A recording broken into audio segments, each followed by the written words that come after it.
اعوذ باللہ من الشیطان الرجیم بسم اللہ الرحمن الرحیم۔ آج ہمارا لیکچر جو ہے قرآن مجید کے ترجمے اور تفسیر کا وہ 18واں لیکچر ہے، اور آج کے لیکچر میں سورہ عادیات جو مکی صورت ہے اور اس کی 11 آیات ہیں، ان کا ترجمہ اور ان کے اس آیات کے متعلق جو تفسیر ہے وہ بیان کی جائے گی۔ اور سورہ عادیات جو مکی صورت ہے اس کا آپ پہلے ترجمہ سن لیں اور اس کے بعد اس کی تفسیر کی جائے گی۔ بسم اللہ الرحمن الرحیم والعادیات ضبحا۔ یہ جو واو ہے والعادیاتی کے شروع میں جو واو ہے یہ واو قسم کے لیے ہے۔ آپ کو میں نے پہلے بتایا تھا کہ واو مختلف معنوں کے لیے استعمال ہوتی ہے۔ واو کبھی اور کے معنی میں بھی استعمال ہوتی ہے اور واو کبھی قسم کے معنی میں بھی استعمال ہوتی ہے، اور جس حرف پر یہ قسم والا یہ جو واو ہے یہ جس حرف پر داخل ہو جائے تو اکثر ایسا ہی ہوتا ہے کہ اس حرف کے آخر میں زیر ہوتی ہے۔ تو یہ واو العادیات پر داخل ہوا تو دیکھیں العادیات کے آخر میں تا کے نیچے زیر ہے، ٹھیک ہے۔ یہ اس کی علامت ہوتی ہے کہ یہ جو واو ہے یہ قسم والی واو ہے، ٹھیک ہے۔ یہ جو واو ہے یہ اور کے معنی میں نہیں ہے، یہ جو واو ہے یہ قسم کا معنی دیتی ہے، ٹھیک ہے۔ فرمایا یہ والعادیات ضبحا، واو قسم کس کے معنی میں ہے؟ قسم کے معنی میں، ٹھیک ہے۔ واو کا مطلب قسم، اور العادیات تیز دوڑنے والے گھوڑے، تیز دوڑنے والے گھوڑے۔ یہ اس صورت کے جو الفاظ ہیں یہ اب آپ اپنی زبان سے بولیں گے تب یاد ہوگا۔ اس صورت کے الفاظ مشکل ہیں، اور آخری سپارہ جو ہے یہ ترجمے کے لحاظ سے انتہائی مشکل ہے، ٹھیک ہے۔ آخری سپارے کے جو الفاظ ہیں نا یہ انتہائی مشکل ہے۔ آگے آپ پڑھیں گے پہلا دوسرا تیسرا سپارہ، آگے آپ پڑھیں گے وہ انتہائی آسان ہے، وہ یہ الفاظ بار بار آ رہے ہیں، لیکن یہ جو آخری سپارہ ہے یہ ترجمے کے لحاظ سے انتہائی جو ہے یہ مشکل ہے، اور اس ہر لفظ کا ترجمہ کرنا پڑتا ہے اور اس کو یاد رکھنا ذہن میں، اس کو 2-3-4 دفعہ اپنی زبان سے آپ نے دہرانا ہے تاکہ آپ کو یہ یاد ہو جائے۔ تو والعادیاتی قسم ہے تیز دوڑنے والے گھوڑوں کی، ٹھیک ہے، قسم ہے تیز دوڑنے والے گھوڑوں کی۔ ذبحن، ذبحن کہتے ہیں ہانپتے ہوئے، ذبحن کہتے ہیں ہانپتے ہوئے۔ جب گھوڑا تیز دوڑتا ہے نا وہ ہانپتا ہے، سانس لیتا ہے، تو اس کو ہانپنا کہتے ہیں۔ تو ذبحن کا مطلب ہانپتے ہوئے۔ تو ترجمہ کیا ہوگا والعادیات ذبحن کا، کہ قسم ہے تیز دوڑنے والے گھوڑوں کی ہانپتے ہوئے، ٹھیک ہے، ہانپتے ہوئے تیز دوڑنے والے گھوڑوں کی قسم۔ بامحاورہ ترجمہ کیا ہوگا؟ ہانپتے ہوئے تیز دوڑنے والے گھوڑوں کی قسم، ٹھیک ہے، ہانپتے ہوئے تیز دوڑنے والے گھوڑوں کی قسم۔ جب یہ گھوڑا تیز دوڑتا ہے تو یہ ہانپتا رہتا ہے۔ آگے فالموریات قدحا، فا کا مطلب پس یا تو، الموریات، موریات کہتے ہیں چنگاری اڑانے والا۔ موریات کیسے کہتے ہیں؟ چنگاری اڑانے والا، چنگاری پیدا کرنا، چنگاری پیدا کرنا، آگ کو سلگانا، اور چنگاری، آپ چنگاری یاد کر لیں، چنگاری پیدا کرنا۔ فالموریات کا مطلب کیا ہے؟ چنگاری پیدا کرنے والا۔ اور آگے قدحن، قدح کہتے ہیں ٹاپ کو، قدح کیسے کہتے ہیں؟ ٹاپ کو، قدح کہتے ہیں ٹاپ کو، یعنی گھوڑے کا جو کھر ہوتی ہے پاؤں کے جو کھر ہوتی ہے اس پر نال لگائے جاتے ہیں۔ یہ گھوڑے کے پاؤں میں لوہے کے نال لگائے جاتے ہیں تاکہ یہ گھوڑا اگر پتھریلی زمین پر دوڑے تو اس کا یہ جو کھر ہے یہ گھسے نہیں، تو اس کے لیے اس کے پاؤں کے نیچے لوہے کے نال لگائے جاتے ہیں۔ تو جب وہ دوڑتا ہے تو وہ جب تیزی کے ساتھ دوڑتا ہے اور پتھریلی زمین پر دوڑتا ہے تو تیز دوڑنے کی وجہ سے وہ چنگاریاں اٹھتی ہیں، ٹھیک ہے۔ تیز دوڑنے کی وجہ سے جب وہ ٹاپے مارتا ہے، چھلانگے مارتا ہے تو وہ ایک قسم کی چنگاری اٹھتی ہے، ٹھیک ہے۔ تو آگے فرمایا فالموریات قدحن، چنگاری اڑانے، ٹاپ مار کر چنگاری اڑانے والوں کی قسم، ٹاپ مار کر چنگاری اڑانے والوں کی قسم، یعنی جو ٹاپ مار کر چنگاریاں اڑاتے ہیں، ٹھیک ہے، یعنی گھوڑے اتنے تیز بھاگتے ہیں کہ ٹاپ مار کر یعنی اتنا مضبوط قدم رکھتے ہیں کہ اس کی وجہ سے وہ چنگاریاں اڑتی ہیں. تو اللہ ان گھوڑے کے چنگاریوں جو ٹاپ مار کر چنگاریاں مار رہے ہیں اس کی بھی قسم اٹھا رہے ہیں. فرمایا فالموریات قدحا، ٹاپ مار کر چنگاری اڑانے والوں کی قسم. ٹھیک ہے، ٹاپ مار کر چنگاریاں اڑانے. میں دو تین دفعہ کر رہا ہوں تاکہ آپ بھی اپنے زبان سے کہیں اور آپ کو بھی یاد ہو جائے. آگے فالمغیرات صبحا، فا کا مطلب تو، اور المغیرات، یہ مغیرات اغارے سے ہے، حملہ کرنا، یعنی فالمغیرات حملہ کرنا، فالمغیرات یعنی شدید حملہ کرنا، دشمن پر حملہ کرنا، فالمغیرات حملہ کرنا. اور آگے صبحن، صبح کو کہتے ہیں. قسم ہے ان گھوڑوں کی جو صبح کے وقت حملہ کرتے ہیں. ٹھیک ہے، قسم ہے ان گھوڑوں کی جو صبح کے وقت حملہ کرتے ہیں دشمن پر. ٹھیک ہے، ترجمہ کیا ہوگا مفہومی، کہ قسم ہے ان گھوڑوں کی جو صبح کے وقت حملہ کرتے ہیں. آگے ہے فَأَثَرْنَ بِهِ نَقْعًا، فا کا مطلب اور اثرنا کہتے ہیں پھیلانے کو. اثرنا کیسے کہتے ہیں؟ پھیلانے کو. تو اڑانے کو، پھیلانے کو اثرنا کہتے ہیں. اور یہ بہی کی ضمیر جو ہے، یہ ضمیر یہ ان ٹاپوں کی طرف جا رہی ہے. ٹھیک ہے، یہ جو بہی کی ضمیر ہے نا، یہ ہی جو ہے، یہ جو ہی ہے یہ پیچھے ٹاپوں کی طرف جا رہی ہے. اور آگے نقعن یہ کہتے ہیں گرد و غبار کو. نقعن کیسے کہتے ہیں؟ گرد و غبار کو. نقعن کہتے ہیں گرد و غبار کو. فَأَثَرْنَ بِهِ نَقْعًا، پس وہ گرد و غبار اڑاتے ہیں، اور اپنے ٹاپوں کے ذریعے گرد و غبار اڑاتے ہیں، اپنے ٹاپوں کے ذریعے گرد و غبار اڑاتے ہیں. فَوَسَطْنَ بِهِ جَمْعًا، فا کا مطلب تو، وسطن یعنی درمیان، وہ ہم کہتے ہیں نا وسط مشرق، تو وسط درمیان کو کہتے ہیں. اور آگے بھی یہ ضمیر بھی آگے پیچھے جو ٹاپ گھوڑے کے ٹاپ گزرے ہیں نا، یہ ہی کی ضمیر بھی ٹاپوں کی طرف جا رہی ہے. اور آگے جمعن مجمع کو کہتے ہیں، جمعن کیسے کہتے ہیں؟ مجمع کو. فَوَسَطْنَ بِهِ جَمْعًا، پھر اپنے ان ٹاپوں کے ذریعے مجمع میں داخل ہو جاتے ہیں.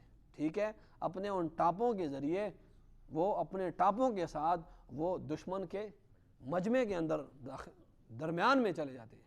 فَوَسَطْنَ بِهِ جَمْعًا، پھر ان ٹاپوں کے ساتھ وہ مجمع کے درمیان میں گھس جاتے ہیں. ٹھیک ہے، تو پھر سن لیں شروع سے ترجمہ یہاں تک. وَالْعَادِيَاتِ ضَبْحًا، ہانپتے ہوئے تیز دوڑنے والے گھوڑوں کی قسم.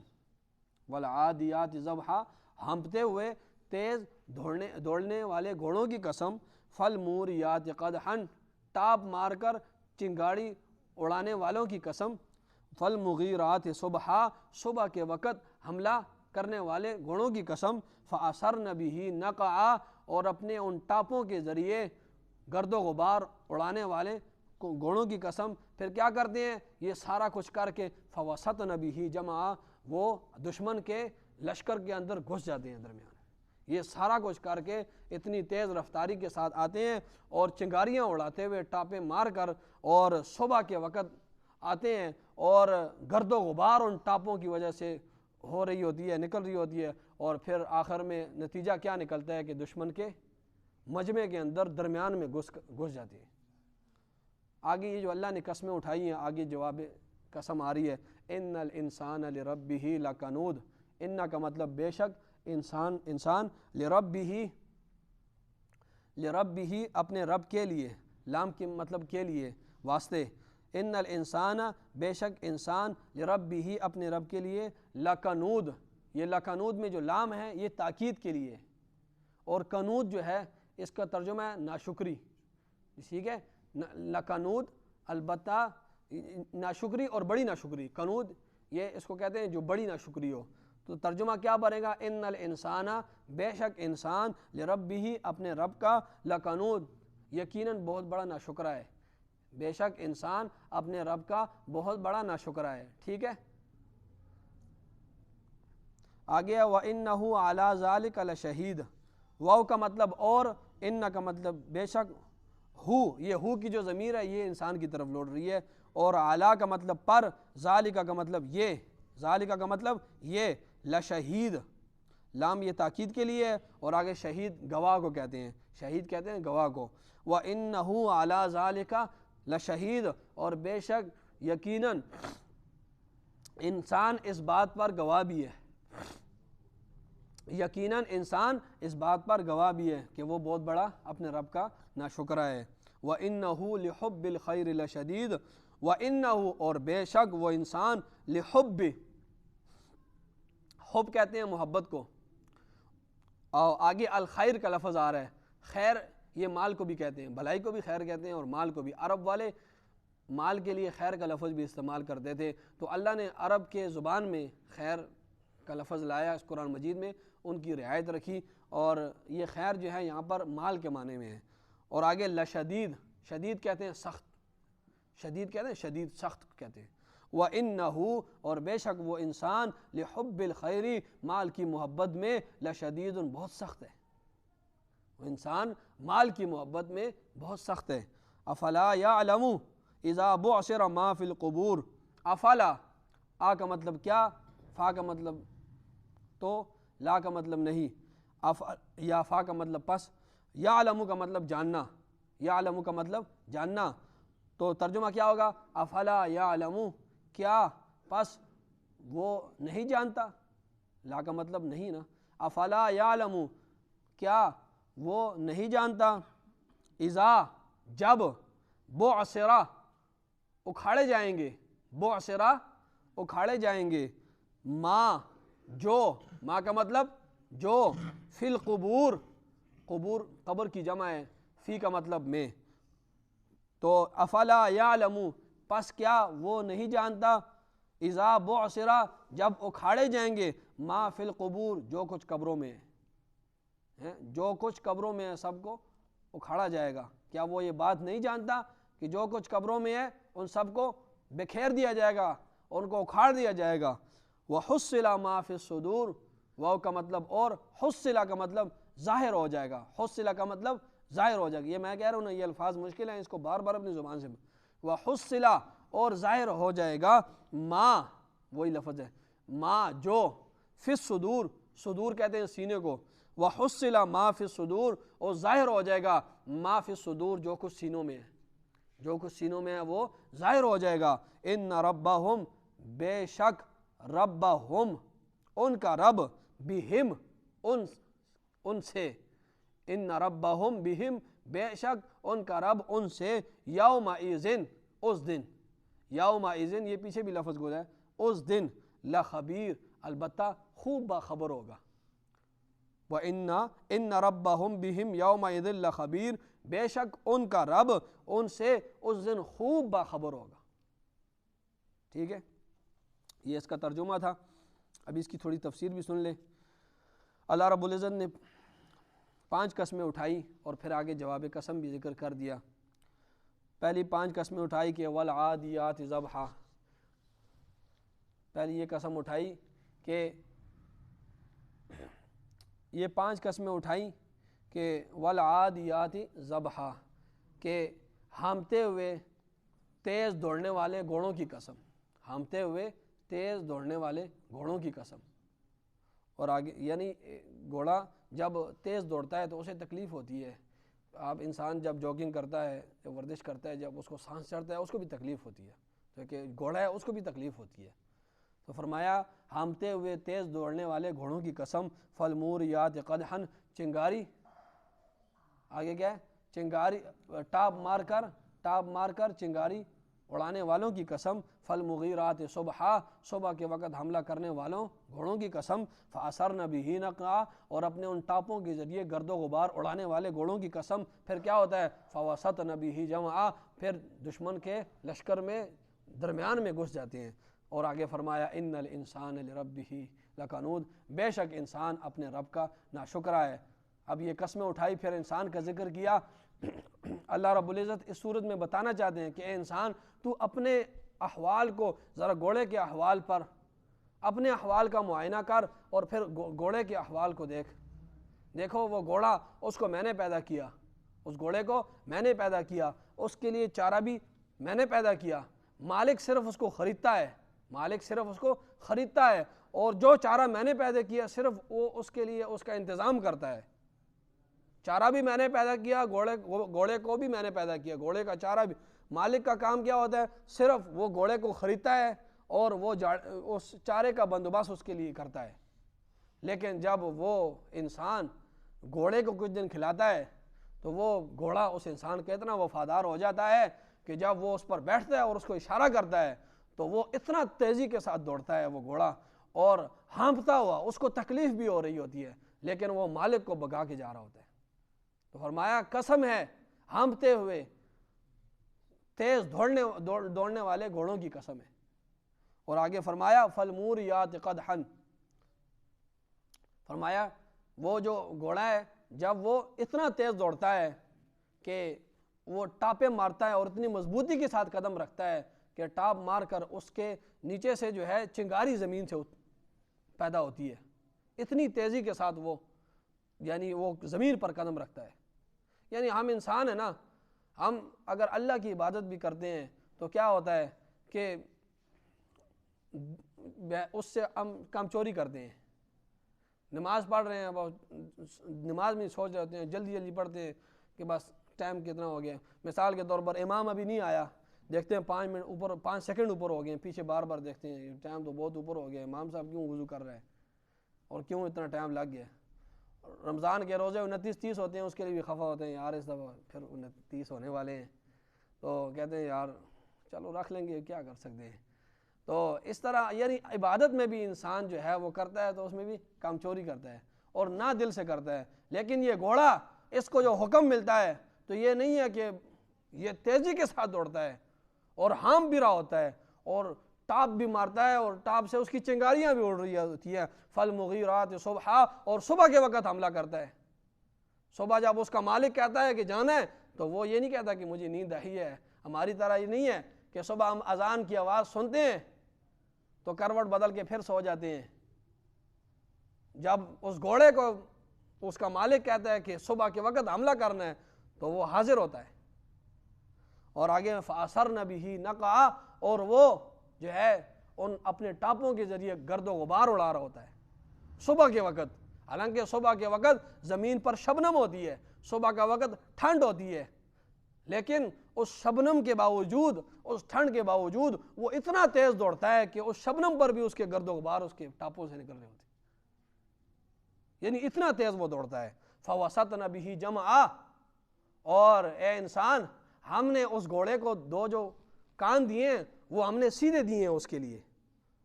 وہ اتنا سمجھدار گھوڑا ہوتا ہے, اس کے کان سیدھے ہوتے ہیں, وہ 10 میل پہلے ہی اس کو اندازہ لگ جاتا ہے, وہ خطرے کو بھانپ لیتا ہے. اس کے جو کان ہوتے ہیں وہ سیدھے ہوتے ہیں. اللہ نے اس کو ایسی سمجھداری دی ہے کہ 10 میل دور کے فاصلے پہ اس کو سب پتہ چل جاتا ہے آگے خطرہ ہے. لیکن وہ دشمن سے ڈرتا نہیں ہے, وہ اپنے مالک کو بھی بچاتا ہے اور مالک کو اپنی منزل تک بھی پہنچاتا ہے. اور اس کو پتہ ہے کہ آگے تیر ہیں, آگے گولیاں ہیں, میرا سر بھی کٹ سکتا ہے, لیکن وہ اس طرح نہیں کرتا, وہ پیچھے نہیں ہٹتا, وہ مالک کو درمیان میں پہنچاتا ہے. تو فرمایا فَوَسَطْنَ بِهِ جَمْعًا, وہ جو ہے اس مجمع کے اندر, دشمن کے مجمع کے اندر داخل ہو جاتا ہے. فرمایا اے انسان ان الانسان لربہ لکنود, بے شک انسان جو ہے یہ میرا بڑا نا شکر ہے. اس گھوڑے سے تو سبق حاصل کر لے, کچھ دن کھلاتا ہے. اے انسان تجھے تو میں نے پیدا کیا, اے انسان اس نے تو صرف گھوڑے کو خریدا ہے, پیدا نہیں کیا ہے. اس نے گھوڑے کو صرف چارہ دیا ہے, چارہ کو پیدا کرنے والا بھی میں ہوں. اے انسان تجھے میں نے عقل دی ہے, شعور دیا ہے, گھوڑے سے میں نے تمہیں اشرف بنایا, اشرف المخلوقات بنایا, تمہیں عقل شعور دیا, لیکن تو پھر بھی میری ناشکری کرتا ہے. گھوڑے سے سبق حاصل کر لے. ان گھوڑوں سے عام گھوڑے مراد ہیں, مجاہدین کے ہو یا کفار کے ہو, کیونکہ کافر لوگ بھی جب گھوڑے پر بیٹھتے ہیں گھوڑا اس اپنے کافر مالک کی بھی تابعداری کرتا ہے. یہ عام اشرف علی تھانوی صاحب فرماتے ہیں, انہوں نے تفسیر میں لکھا کہ ان سے عام گھوڑے مراد ہیں. پہلے تو جنگیں گھوڑوں پر ہوتی تھی نا, فرمایا انسان گھوڑی جتنی وفاداری تو میرے ساتھ کرنا, لیکن انسان گھوڑی جتنی وفاداری بھی نہیں کرتا ہے. آگے فرمایا وَإِنَّهُ عَلَىٰ ذَلِكَ لَشَهِيدٌ, بے شک انسان اس پر گواہ بھی ہے.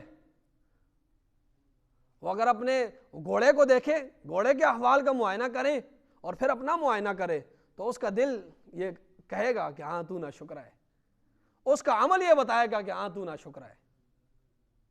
فرمایا انسان تو اپنے اس جو ناشکری ہے اس پر تو گواہ بھی ہے، تیرا عمل یہ بتاتا ہے، ناشکری والے کام کرتا ہے تو۔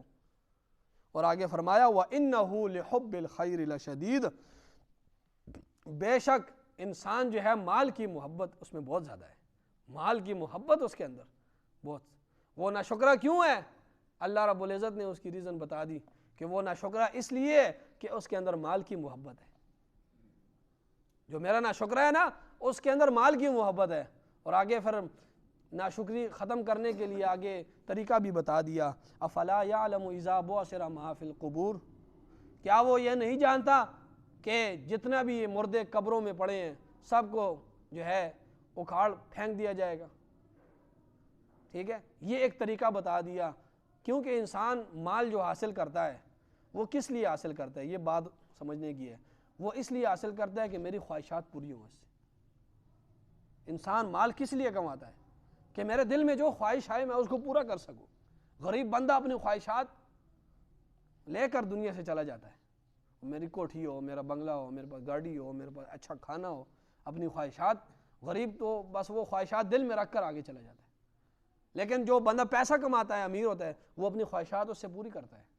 تو وہ جو مال کماتا ہے یہ کس مقصد کے لیے کیا ہوتا ہے؟ مقصد اس کا ایک ہی ہوتا ہے کہ میں اس کے ذریعے خواہش پوری کروں۔ تو فرمایا اے انسان تو میرے لیے خواہش کیوں نہیں قبول کرتا، قربان کیوں نہیں کرتا؟ اس گھوڑے سے تو سبق حاصل کر، یہ اپنے خواہش کو قربان کر، اس کا دل بھی چاہتا ہے یہ گدھے کی طرح بیٹھ جائے، گدھے کی طرح یہ بھی کچھ نہ کرے، لیکن اس نے اپنے خواہش کو قربان کیا، یہ اپنے مالک کو دیکھ کر، اب اس کو پتہ بھی ہے کہ آگے میں نے بھی مرنا ہے، میری بھی ٹانگیں کاٹی جا سکتی ہیں، لیکن یہ اپنی خواہشات کو قربان کر کے دشمن کے پتہ بھی ہے تیر برس رہے ہیں، لیکن یہ اپنی خواہشات کو قابو رکھ کر مالک کا حکم مانتا ہے اور مجمع کے اندر داخل ہو جاتا ہے۔ اے انسان تو جو رکاوٹ ہے، ناشکری جو میری کرتا ہے وہ مال کی وجہ سے کرتا ہے، اور مال تو کس لیے کماتا ہے؟ کہ اس سے میری خواہشات پوری ہوں۔ تو فرمایا تو خواہشات کے پیچھے لگا ہوا ہے، تو اگر میری ناشکری سے بچنا چاہتا ہے اور میرا شکر گزار بننا چاہتا ہے تو خواہشات کے پیچھے نہ لگ، خواہشات کا پجاری نہ بن۔ اور اس کا ایک علاج بھی بتا دیا کہ فلا یعلم اذا بعثر ما فی القبور وحصل ما فی الصدور، کیا تمہیں انسان پتہ نہیں ہے کہ جو کچھ مردے قبروں میں پڑے ہیں ان کو اکھاڑ پھینک دیا جائے گا کل قیامت کے دن، اور جو کچھ سینوں میں راز موجود ہیں لوگوں کے، وحصل ما فی الصدور، ایسا حساب کتاب ہوگا، باہر کا باہر تو کیا سینوں کے رازوں کا بھی حساب ہوگا۔ ایک انسان گناہ کا عزم کرتا ہے، عزم کہ میں نے یہ گناہ کرنا ہے، لیکن اس نے عزم کیا لیکن وہ گناہ نہیں ہوا، لیکن اس عزم پر بھی انسان کو گناہ ملے گا، اس کا حساب کتاب بھی انسان سے ہوگا۔ پختہ عزم کرنا ہے کہ میں نے یہ گناہ کرنا ہے، لیکن آگے کوئی رکاوٹ آ جاتی ہے جس کی وجہ سے گناہ وہ نہیں کر سکتا، تو اس عزم کی وجہ سے بھی اس پہ گناہ اس کا حساب ہوگا۔ تو فرمایا وحصل ما فی الصدور، باہر کا حساب تو ایسے ہے ہم تو سینے کے رازوں کو بھی کھولیں گے اس دن۔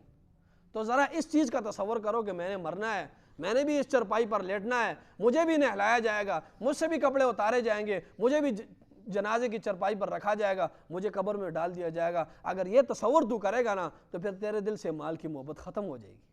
یہ تمہیں طریقہ اللہ رب العزت نے بتا دیا ہے کہ مال کی محبت ختم کرنے کا طریقہ کیا ہے۔ ایک طریقہ یہ ہے کہ تم نے جو ہے یہ تصور کرنا ہے کہ جب یہ تصور کرو گے کہ میں بھی پھٹے پر مجھے بھی لٹایا جائے گا، مجھ سے کپڑے اتارے جائیں گے، میں کچھ بھی نہیں کر سکوں گا، مجھے غسل دیا جائے گا اور جنازے کی چرپائی پہ رکھ کر مجھے دفن کر دیا جائے گا، اور یہ سب کچھ ادھر رہ جائے گا، جب تو یہ تصور کرے گا تو پھر کہے گا پھر میں نے مال کو کیا کرنا ہے، جب سب کچھ نے ادھر رہ جانا ہے تو پھر میں نے مال۔ فرمایا انسان جب تو یہ تصور کرے گا نا تو تجھ سے یہ مال کی محبت ختم ہو جائے گی۔ یہ تمہیں میں نے علاج بتا دیا۔ اور آگے فرمایا ان ربہم بہم یومئذ لخبیر، اس دن تیرا رب ان کے احوال سے خوب باخبر ہوگا، آج بھی باخبر ہے لیکن اس دن خوب باخبر ہوگا۔ ٹھیک ہے، تو یہ صورت تھی، اس کا ترجمہ آپ کو آ گیا ہے، اور اگر نہیں آیا تو میں دوبارہ کر دیتا ہوں۔ آ گیا سب کو؟ ٹھیک ہے، اللہ تعالیٰ سے دعا ہے اللہ رب العزت ہم سب کو قرآن سمجھنے کی، اس پر عمل کرنے کی توفیق عطا فرمائے۔